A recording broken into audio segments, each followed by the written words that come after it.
ग्राम पंचायत राज समराम की सम्मानित जनता, मेरा निवेदन है कि आगामी चुनाव 2021 में आप लोग मेरा समर्थन करें। आप करेंगे समर्थन, मैं करूंगा परिवर्तन। मैं आपका बेटा बनकर पंचायत में रहना चाहता हूं और आप लोगों की, जनता की सेवा करूंगा।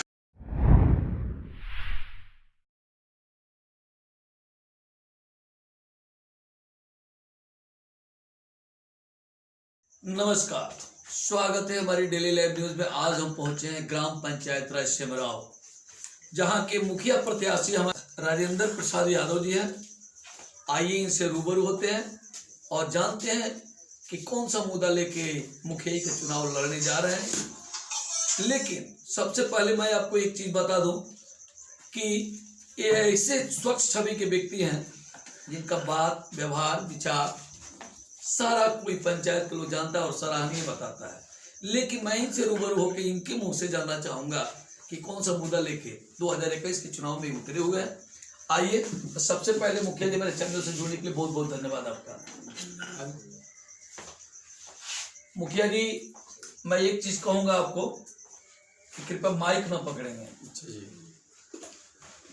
मैं आपसे जानना चाहता हूं कि आप इतने बड़े बड़े प्रत्याशी चुनाव के मैदान में उतरे हुए हैं, क्या आपको डर नहीं लगता है कि चुनाव आप हार जाएंगे? जनता मेरे साथ है तो चुनाव में जीतूंगा। जी जी जी। और जनता ही इसका निर्णय करेगी।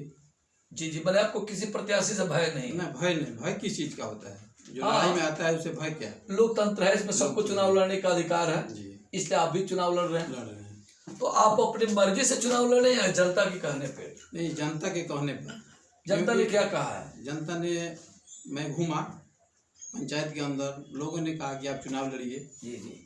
और जो अभी मुखिया जी हैं, जी जी, उनसे लोग नाराजगी है, इसलिए जनता ने मुझे बोला कि आप चुनाव लड़िए। तो ऐसा आप में क्या जनता ने देखा जिसके चलते आपको जनता ने बोली और किसी को नहीं बोली? आखिर क्या चीज है आपकी? वो तो जनता ही बताएगी ना। नहीं, हो सकता है कोई समाज से भी हो, पहले से उसका बैकग्राउंड ये रहा हो कि जनता के बीच में अपना काम नाम दिखाया हो, कुछ जनता के लिए किया हो, इसलिए जनता फोर्स किसी को करती है। तो आपने भी कुछ किया है? मैंने 2011 में बीडीसी चुनाव लड़ा। जी जी जी। और क्षेत्र संख्या 9 से। जी जी जी। उसके बाद लोगों ने चुनाव जीते कि हार गए? जीते, चुनाव जीते। बीडीसी रहे? जी जी, बीडीसी रहे। तो मैं जानकारी के लिए बता दूं कि इनका कार्यकाल चूंकि पहले ही से रहा है, पंचायत समिति सदस्य का चुनाव लड़े हैं, जिसको बीडीसी के रूप में कहा जाता है, और उसमें लोगों ने लाड़ प्यार दुलार देकर इनको चुनाव जिताया था। उसमें बखूबी विकास को धरातल में उतारने का प्रयास किए थे। हालांकि जो बीडीसी का पद है प्रमुख के अंदर में आता है, प्रमुख द्वारा दी गई राशि को ये लोग धरातल पे उतारते हैं, उसमें कोई ज्यादा बढ़ चढ़ के काम नहीं आता है। फिर भी जो जितना भी काम आया, इन्होंने धरातल में उतारने का भरपूर प्रयास किया। तो मुखिया जी, आपसे मैं जानना चाहूंगा कि इस बार कौन सा मुद्दा लेके उतरे हुए हैं? इस बार मुद्दा है कि विकास। जी जी, विकास तो सब करते हैं। जी, विकास में है कि भ्रष्टाचार को मिटाना। जी जी। और शिक्षा पर जोर। जी जी। तो आपसे मैं जानना चाहूंगा कि भ्रष्टाचार को कैसे समाप्त करेंगे सर मुखिया स्तर पे? जी, पूरे पंचायत के लोगों से जी जी एक संघ लेकर हम चलेंगे। बिल्कुल बिल्कुल। और संघ में सभी लोग रहेंगे, पंचायत के लोग रहेंगे, छोटे बड़े सभी वर्गों के लोग, यानी जमात का नेतृत्व करना चाहते हैं। जी जी जी, जमात के साथ हम हैं जी। और इसी के आधार पर, यानी आप भ्रष्टाचार को एक संघ बना के, एक समूह बना के, लोगों को एकजुटता करके लेके चलेंगे, ताकि किसी को भ्रष्टाचार करने का मौका न मिले, भय मुक्त समाज का निर्माण हो। लेकिन उसमें घुसखोरी जो होती है, उस घुसखोरी पर लगाम लगाना आपका ही परम कर्तव्य होगा। जी जी। जैसे मान लीजिए कि वर्तमान मुखिया जी कहते हैं कि हम साफ छवि के हैं, और लोगों से इंदिरा आवास में 20,000 25,000 जो भी लिया जाता है, इसे लोग नाराजगी दिख रहे हैं। आप जीतेंगे तो आपको नहीं चाहिए? नहीं, मुझे नहीं चाहिए। आप एकदम निष्पक्ष है। निष्पक्ष है कि समाज का सेवा करना है। अच्छा जी, अच्छा जी। तो सारे लोग जब आते हैं कैमरे के सामने तो यही बात रखते हैं कि हम निष्पक्ष हैं, हम निस्वार्थ भाव से हैं, हमें निष्पक्ष छवि है, विधायक चेहरा है। तो आप भी ऐसा कहना चाहेंगे क्या? जी, जनता, इसका तो निर्णय जनता ही करेगी। अब मुझे जानना है कि और नेताओं में आप में क्या फर्क है सर? फर्क क्या है? जब आदमी जब एक बार चुन करके और जब मुझे मुखिया पद पर बनाया जाएगा तब तो लोग को विश्वास होगा ना कि अच्छे हैं कि बुरे हैं। आपने कहा था कि भ्रष्टाचार तो मैं हम लोगों ने चर्चा कर लिया, लेकिन आपने एक शब्द और डाला था, आपने शायद मुझे याद आ रहा है कि शिक्षा की बात आप की हुई। जी, तो शिक्षा के बारे में क्या आपने जैसे कोरोना काल में अभी 1 साल से शिक्षा का स्तर गिर गया है। जी जी बच्चे घर पर ही रह करके पढ़ रहे हैं। जी जी स्कूल से आना जाना बंद है। जी जी जी जी इसलिए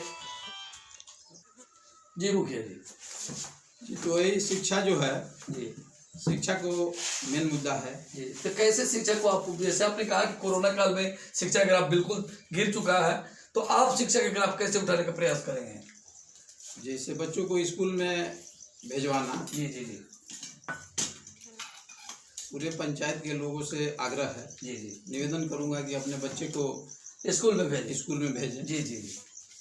तो आप नियमित रूप से जब शिक्षा कहेंगे, विद्यालय सुदृढ़ व्यवस्था होगी, तब ना आपका जो है बच्चे स्कूल में जाएंगे, तब ना शिक्षा का संचार होगा। ऐसे तो मैं हर स्कूल में, पंचायत के पूरे स्कूल में घूमता हूँ। जी जी जी। और सभी पहले से ही? जी जी, माने जीतने से पहले ही? जी, मैं जाता हूँ। मैं आपको ब्रेकिंग न्यूज दूंगा कि एक ऐसे मुखिया है कि बिना जीते हुए स्कूल का ये जायजा लेते रहते हैं कि हमारे पंचायत में स्कूलों की स्थिति क्या है, बच्चे कितना प्रतिशत पहुंचे हैं और शिक्षक की तादाद कितनी है, और शिक्षक को जो शिक्षा देते हैं वो किस प्रकार का शिक्षा देते हैं। इसलिए ऐसे मुखिया प्रत्याशी के लिए जो भी आपका सुझाव होगा आप जरूर दीजिएगा। लेकिन मैं इन सभी रूबरू हूँ। मैं आपसे जानना चाहता हूँ मुखिया जी, इतने बड़े बड़े दावे कर रहे हैं, तो आप जनता को क्या संदेश देना चाहेंगे? जनता को मैं संदेश देना चाहूँगा कि बच्चों को स्कूल भेजें। केवल स्कूल? उच्च शिक्षा। जी जी। आप जनता को क्या संदेश देना चाहते हैं 2021 के चुनाव को लेकर? चुनाव में कुछ अपेक्षा है आपको जनता से? जी, क्या बोलना चाहते हैं? रुकिए, कर रही है जी। तो मैंने वही क्वेश्चन पे अभी रुका हुआ हूँ मुखिया जी, आप सोच रहे हैं, बताना नहीं चाहते हैं क्या? नहीं, उपेक्षा है हमें। जनता अपेक्षा क्या आपकी अपेक्षा है कि जनता हमारे साथ है। जी जी जी। तो आप जनता से उम्मीद ये रखते हैं क्या कि वो आपको वोट करे, चुनाव जिताए आपको? तो खुल के बोलिए ना सर। जी, जनता चाह रही है तभी ना मैं आ रहा हूँ चुनाव में। जी, वो तो जनता की चाहत हो गई। आपकी चाहत क्या है जनता से? आपकी मेरी चाहत है कि लोग वोट दे और मुझे जिताएं। आपको लगता है